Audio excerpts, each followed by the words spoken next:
আসসালামু আলাইকুম প্রিয় দর্শক, এই মুহূর্তে বর্তমানে আছে আমাদের নোয়াখালী জেলার সোনাইমুড়ি উপজেলার বাগপাঁচড়া গ্রামে, যেটা আগে ছিল বাগপাঁচড়া গ্রাম, এখন হচ্ছে বীরশ্রেষ্ঠ রুহুল আমিন নগর।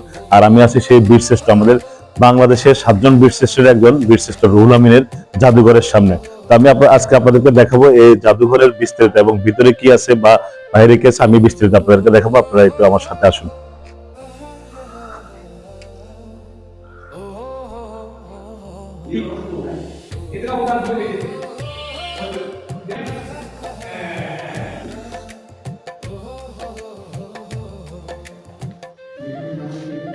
এখানে আরেকটা জিনিস দেখলাম যে আমাদের প্রকল্পের নাম বীরশ্রেষ্ঠ শহীদ রুহুল আমিন গ্রন্থাগার ও স্মৃতি জাদুঘর উন্নয়ন।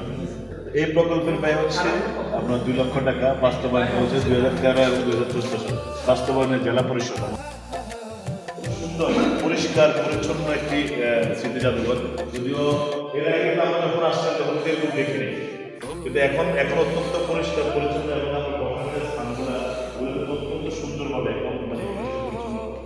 তারপরে এখানে বিভিন্ন বই আছে, আপনারা আসলে বই পড়তে পারবেন, আপনারা আসলে বিভিন্নভাবে আপনারা টাইম স্পেন্ড করতে পারবেন।